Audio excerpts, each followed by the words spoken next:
By the time the sheriff's deputy cut the padlock off my beach gate, 8 of my guests were standing barefoot in the driveway holding HOA violation tickets in their swimsuits. "Just to confirm," the deputy said, turning to me, "this woman was charging your guests $30 a head to walk through your gate to your beach?" Behind him, Brenda Mallerie, president of the Ocean Crest Bluffs Homeowners Association, clipboard clutched like a holy text, shrieked with anger. "It's not his beach, it's an HOA amenity. He's been stealing sand from the community." I didn't answer. I just held up the folder in my hand. A certified property survey, a coastal rights report, and a very polite letter from my attorney. On the top page, in pleasant lawyerly font, was the sentence that had started this whole war. Mr. Cole owns the entire 1.3-mile coastline in fee simple, with exclusive literal rights. Brenda hadn't read that far, but she was about to. My name is Ethan Cole, 37, software architect, devout introvert, and reluctant landlord of way too much ocean. The house isn't fancy from the street, just a shingled, weather-beaten place at the dead end of a hill in Windermere Bay. The fancy stuff is behind it. A terraced backyard, a private stairway, and at the bottom, pure smug coastal cliché. Sand, rocks, and a view that realtors would describe as soul-restoring and bankers would describe as collateral. My grandfather bought the land before there was a town, back when it was just scrub and cliffs and a lot of seagulls with bad attitudes. When he parceled off the hilltop for development in the 1990s, he kept a strip of land that ran like a sideways L beneath the whole subdivision. Up on the hill, all the houses are part of Ocean Crest Bluffs HOA. Down below, my property is technically its own kingdom. No HOA. No shared amenities. No dues. Just me, a gate, and the legal equivalent of a coastal force field. For years, I let the neighbors use the beach path as a courtesy. Just close the gate, don't leave trash, and no parties after midnight, I told them. Everyone was chill. Then Brenda Mallerie moved into Lot 18 and ran for HOA president within 3 weeks. Brenda, with her shellacked blonde bob, aggressively teal workout sets, and the moral fervor of someone who thinks speed bumps are a personal crusade. In her mind, the HOA wasn't a group of neighbors, it was a sovereign nation. And she was the warlord. It started small. I found a laminated sign zip tied to my gate one morning. Ocean Crest Bluffs Beach. HOA members and approved guests only. Permit required. Trespassers will be cited. At the bottom, in 12-point Comic Sans, authorized by HOA President Brenda Mallerie. I took it down and tossed it in my recycling bin. The next day, there were 2 signs, with zip ties upgraded to metal wire. Then came the email. Dear Ethan, as you may be aware, your beach access gate is part of a shared community asset and must conform to HOA aesthetic guidelines. Attached, please find your first violation for number 1, unapproved gate color, and number 2, gate hardware non-compliance.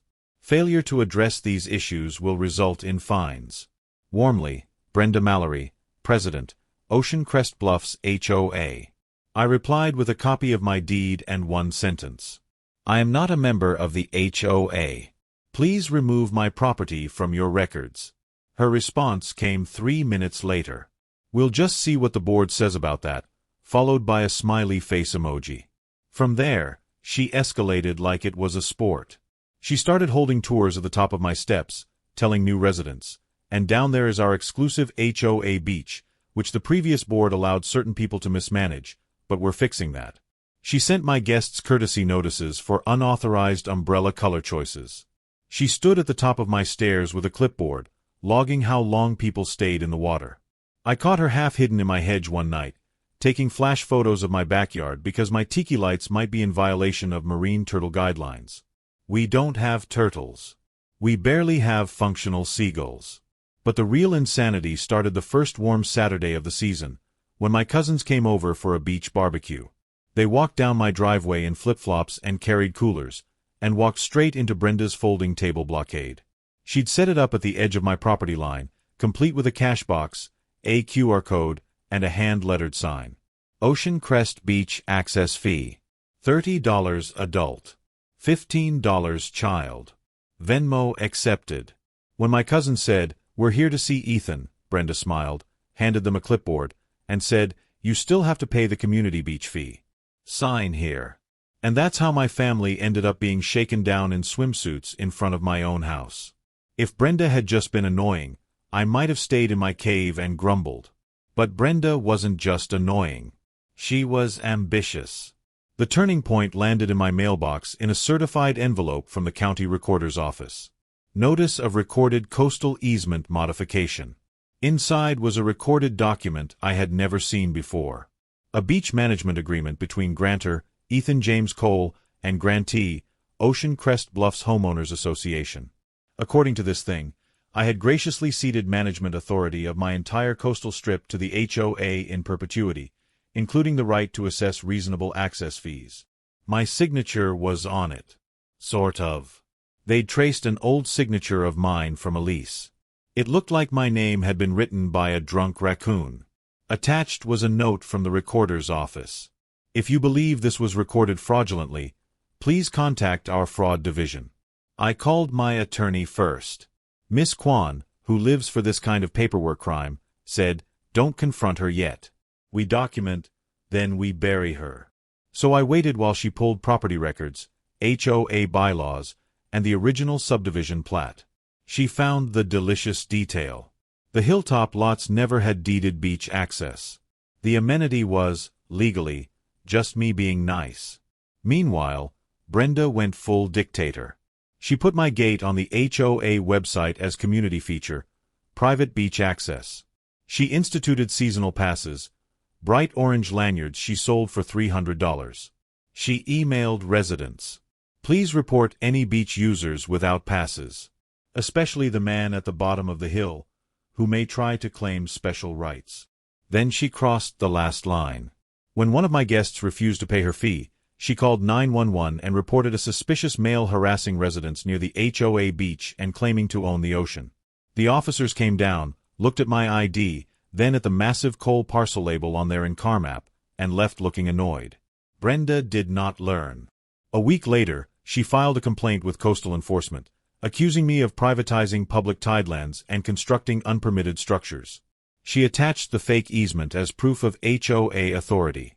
Unfortunately for her, coastal enforcement forwarded the complaint to the same county fraud investigator already eyeballing her forged document. That's when the emails started flying in county offices, and the phrase criminal forgery got involved. The power shift arrived on a cloudy Tuesday, escorted by 4 government vehicles and a very tired sheriff's deputy.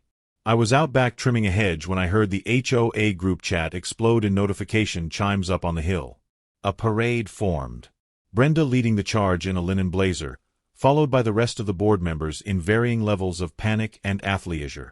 Down in my driveway, the county fraud investigator shook my hand, then pointed at Brenda. "That her?" "That's the general shape of her, yes," I said. He turned to her just as she barreled in, voice already up an octave. "Officer, finally. This man is interfering with HOA beach operations, stealing access fees, cutting our locks." Mrs. Mallerie, the investigator interrupted, holding up a folder with the fake easement clipped to the front. "We need to talk about this document you filed." Her mouth did a little fish open-close. The sheriff's deputy walked to my beach gate, inspected the heavy HOA padlock she'd added last week, and muttered, "Who installed this?" Brenda jabbed a finger at me. "The community installed it. On our amenity." The deputy tapped the survey marker in my driveway. "This line. Everything below it is Mr. Cole's property, including the gate, the stairs, and the beach. According to the assessor, the HOA's lot stop about 6 feet above his retaining wall." One of the board members quietly stepped back like the HOA might be contagious. Miss Kwan chose that moment to arrive, heels clicking on my walkway, binder under one arm. She smiled the way sharks probably think they're being polite. "Excellent, everyone's here," she said. "I represent Mr. Cole. For the record, my client owns the entire coastline from the Rocky Point to the public pier. No HOA easements. No shared amenities. Just a long, uninterrupted strip of not your problem." She opened the binder and laid out copies of the original subdivision plat, my deed, the coastal rights report, and a printout from the county's own GIS map. It was like she was dealing Uno cards of doom. "And this," she said, tapping the forged easement, is a felony. The investigator nodded. Mrs. Mallerie, you're currently the primary suspect in a forgery and fraud case. You claim to have the grantor's consent to record a document against his title. He denies signing it. And the signature doesn't match. Brenda's confidence cracked. Well, this was approved by the board. 6 heads whipped toward her. The treasurer said, I never approved forgery. The secretary whispered, I thought you said Ethan signed it at the notary. Miss Kwan pulled one more card. Also, as of this morning, my client has recorded a revocation of informal access and a no trespass notice against the HOA. Until further notice, no HOA member is permitted to cross his property to reach the beach. Any previous implied permission has been revoked. The Hill collectively gasped. No access? Someone squeaked. No more beach? Another muttered, horrified. Brenda shrieked, You can't do that. The beach is our primary amenity. It's in our brochure. Then you should have made sure you owned it, Miss Kwan said. The climax played out 2 months later in a county courtroom stuffed with folding chairs and sunburned neighbors. On one side, Brenda, in a conservative blazer and a facial expression that screamed victim of a misunderstanding. On the other side, me, in a Costco button-up, with Miss Kwan and a stack of exhibits thick enough to stun a moose. The charges against Brenda were read. Filing a forged instrument. Fraudulent recording. Harassment. Filing a false police report. The civil suit, filed by me, added a few more. Trespass. Interference with quiet enjoyment. Unjust enrichment, for all the beach fees she'd been collecting at my gate. The best moment came when the prosecutor walked the judge through her beach fee operation. So you set up a payment station at the edge of Mr. Cole's property? He asked. It was a donation station, Brenda said tightly. For maintenance. You told residents access was conditioned on payment, yes? That's standard for amenities. And this is a screenshot of your Venmo, labeled Ocean Crest Beach Access, correct? Her lawyer tried to object, but the judge was already squinting at the photo overhead. A projected image of Brenda's Venmo profile, complete with a stream of little wave emojis and beach pass payments. The judge flipped through the deed copies, the subdivision plat, and the survey. Then she looked over her glasses at Brenda. Mrs. Mallerie, you attempted to seize control of property that clearly does not belong to your association, then charged people to access it, filed a forged document with the county, and called law enforcement on the actual owner when he objected. Brenda blurted out, but the community expects beach access. It's part of the lifestyle. The judge sighed. Expectations are not property rights. In the end, the judgment hit like a rogue wave.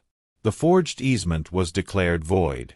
Brenda was ordered to repay every dollar of beach fees she'd collected, plus interest. A permanent restraining order barred her from entering my property or interfering with my guests. She got 18 months probation, 200 hours of community service, and mandatory fraud counseling.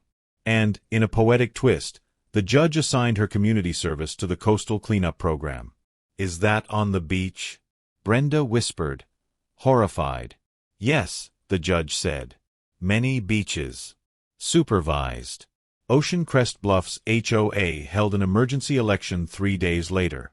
Brenda was removed as president, then removed from the board, and finally, after a special meeting where someone actually read the bylaws, barred from holding any HOA office ever again. They also quietly amended their marketing brochure, removing all references to exclusive private beach. For a while, the subdivision looked like a grief counseling group. Home values had been advertised with beach access as a selling point. Without it, the listing suddenly had to lean hard on new granite countertops and convenient cul-de-sac. I could have kept the gate closed forever out of spite. I thought about it. Instead, I made an announcement. I'd grant the HOA a formal, recorded easement for a single access path to the beach, under these conditions.